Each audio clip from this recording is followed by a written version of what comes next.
Olá, estamos de volta. Estávamos falando que, para além da tese, além do ponto de vista, além da ideia central que nós temos que apresentar no primeiro parágrafo, nós precisamos defender esse ponto de vista que foi apresentado no primeiro parágrafo. E como eu disse, nós defendemos esse ponto de vista por meio de argumentos. E é aí que eu apresento as definições de argumento. Porque nós usamos o termo argumento, argumentar, em diferentes contextos. Mas nós vamos focar aqui no contexto de argumento utilizado para defender o ponto de vista ao redigir um texto dissertativo, argumentativo, numa prova, no vestibular ou no Enem, ok? Então, argumento, eu peguei algumas definições de dicionários, né? Razão, raciocínio que conduz à indução ou dedução de algo. Prova que serve para afirmar ou negar um fato. Recurso para convencer alguém, para alterar-lhe a opinião ou o comportamento. Percebam que, apesar de diferentes definições, o campo semântico, né, o significado geral é meio que parecido nessas três definições, né? Tem sentido de você convencer alguém, de você induzir alguém a confirmar, a concordar com o que você está dizendo, né? Isso é um argumento. É uma estratégia que você usa na intenção de trazer alguém para pensar como você pensou, de convencer essa pessoa de que o que você está dizendo faz sentido, ok?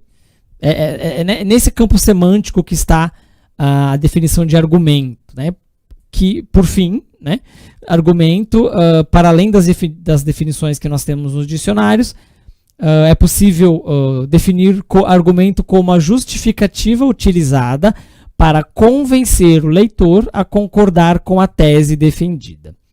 Ou seja, o resumo está em convencer, o resumo está no convencimento. Em outras palavras, nós usamos argumentos para convencer alguém, ok? No caso, convencer alguém, o leitor, a concordar com a nossa tese, concordar com o nosso ponto de vista que nós apresentamos lá no primeiro parágrafo, ok? Cada argumento deve responder à pergunta por quê em relação à tese. Como assim? Lembra que eu disse que a tese é o que vai nortear o nosso texto, né? Nós apresentamos lá no parágrafo inicial, na introdução, o nosso ponto de vista, a nossa tese. Então, todos os argumentos devem estar diretamente ligados a esse ponto de vista. Cada argumento que eu utilizar, ele é como se fosse uma resposta a uma pergunta por quê, né? Voltando ao exemplo lá da descriminalização do uso da maconha.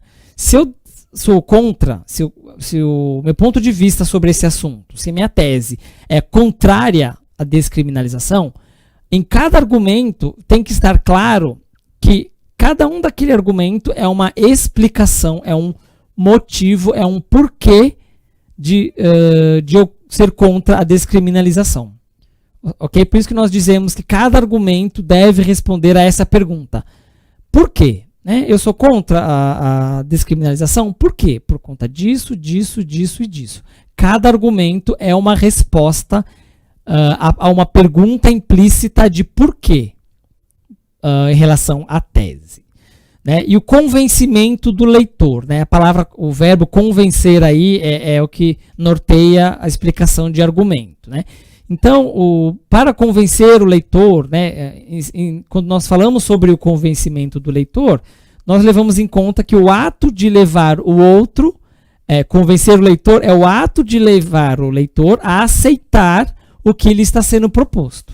Okay? Isso, quando nós fazemos isso, nós estamos convencendo o leitor. E isso tem o nome de persuasão.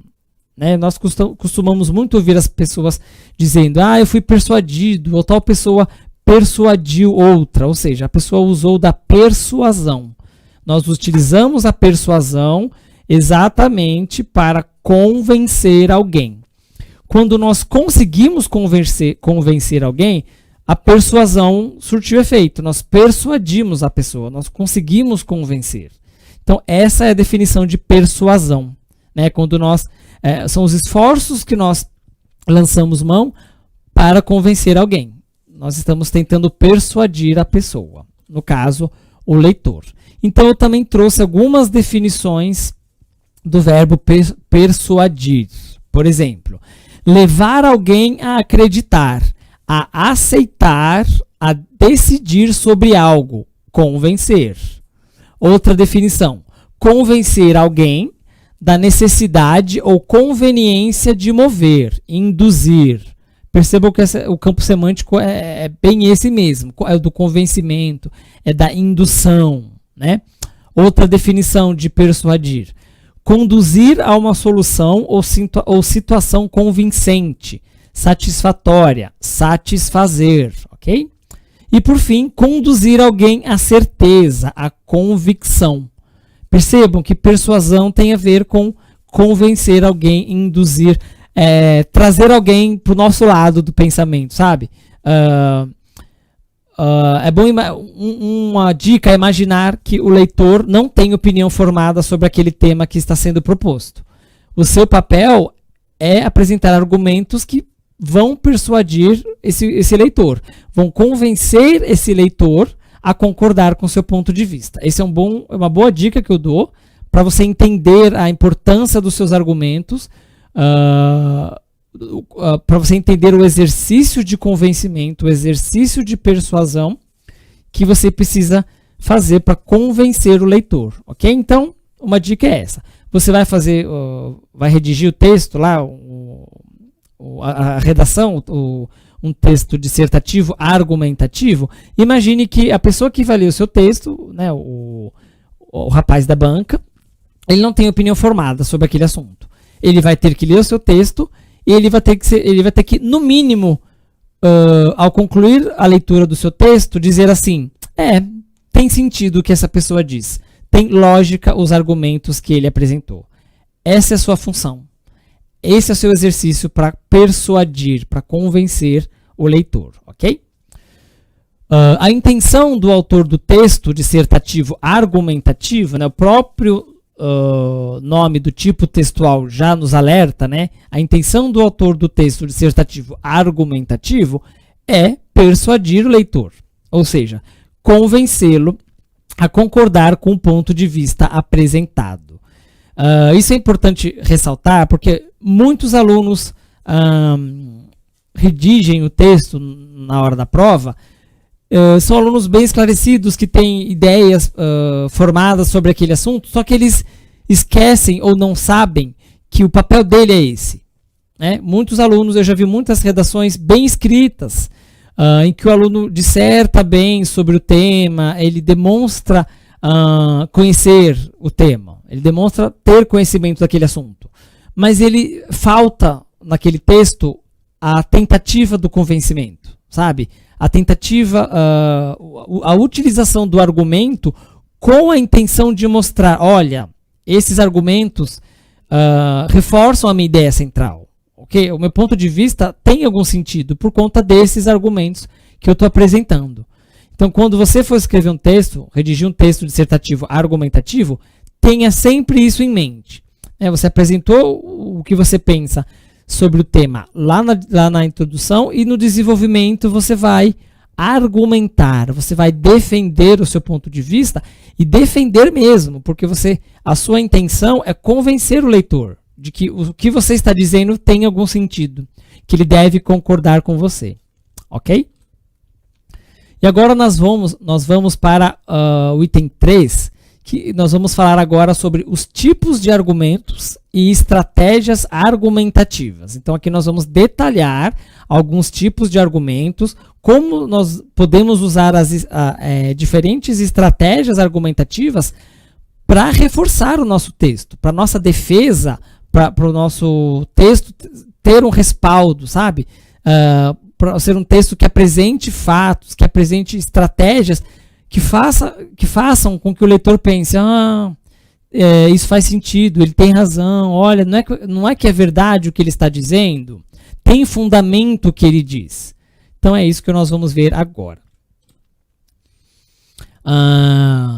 Lembra que nós falamos, o texto dissertativo tem introdução, desenvolvimento e conclusão. Nós já falamos da introdução, que é o primeiro parágrafo, onde você tem que apresentar o seu ponto de vista, a sua tese, ok? Então agora nós estamos falando do desenvolvimento. Já passamos, já escrevemos o primeiro parágrafo, já apresentamos nossa tese, agora nós estamos na parte do desenvolvimento. E nessa parte, no desenvolvimento, você vai ter que usar algumas estratégias argumentativas. O que são estratégias argumentativas, professor Rogério? Estratégias argumentativas são recursos utilizados para desenvolver os argumentos. Ou seja, você tem uma ideia central e você tem alguns argumentos, né? Você precisa utilizar alguns recursos para apresentar esses argumentos de forma que eles sejam convincentes, de que eles sejam críveis, que o leitor acredite no que você está dizendo. Por isso que são recursos. Geralmente são recursos linguísticos, que você coloca ali no seu texto em forma de um argumento, com a finalidade, como nós já vimos, de persuadir o leitor. Tá? Então, isso são estratégias argumentativas. São usar os recursos linguísticos que você tem à sua disposição, que a língua permite que você os utilize aí na tentativa de persuadir o leitor. Eu coloquei aqui alguns exemplos, existem outros. Os principais são esses. Você pode dar um exemplo, né? Voltando lá no tema da descriminalização do uso da maconha. Você pode, se você é a favor, por exemplo, você pode dar exemplos de países onde houve a descriminalização e deu tudo certo. E os resultados foram positivos. Ou, se você é contra, você pode dar exemplos contra, em que reforce a sua ideia contrária à descriminalização. Ou seja, a exemplificação independe do seu ponto de vista. É um recurso, é uma ferramenta, é uma estratégia que você pode usar independentemente do seu ponto de vista sobre o tema. Você pode usar exemplos da prática, né, o que temos na vida em sociedade sobre aquele assunto que você pode usar como exemplo, seja para o seu ponto de vista a favor ou contra da descriminalização do uso da maconha, por exemplo. Uma outra estratégia bastante utilizada e bem vista pelos leitores são os dados estatísticos. Você vai apresentar números, você vai apresentar resultado de pesquisas, você vai apresentar números em que governos apresentaram, empresas fizeram pesquisas e apresentaram esses números. Dados estatísticos trazem credibilidade ao texto, principalmente se você coloca a fonte, de acordo com a pesquisa desenvolvida, ou a polícia militar divulgou os dados de violência, enfim. Dados estatísticos são estratégias muito utilizadas e muito bem vistas pelos leitores, porque são números, são fatos comprovados, né? Pesquisas comprovaram, estudos comprovaram, e você apresenta números, dados estatísticos, porcentagens, valores. Isso traz credibilidade para o seu texto. Uma outra estratégia é a citação de pesquisas, né? Cientistas revelaram, por meio da pesquisa tal, desenvolvida pela universidade tal, que o uso de tal medicamento traz benefícios, por exemplo. Então, quando houve um estudo, houve pessoas especializadas que estudaram aquele assunto, que pesquisaram e revelaram alguma informação importante, é interessante citar como estratégia argumentativa, porque pesquisas envolvem estudos, envolvem pessoas com tempo disponível, focada nesse assunto, e trazem resultados que você pode utilizar na sua defesa da sua tese. Então é muito importante, é uma estratégia bastante utilizada e também muito bem vista para defender a sua tese, né? Então você vai apresentar um argumento que é baseado em uma pesquisa que foi desenvolvida por algum cientista, por alguma universidade, por alguma empresa. Essa estratégia traz credibilidade para o seu texto. É um argumento forte, né, baseado em pesquisa de fato desenvolvida por alguém. Ok? Nós vamos fazer mais uma pausa e daqui a pouco a gente volta.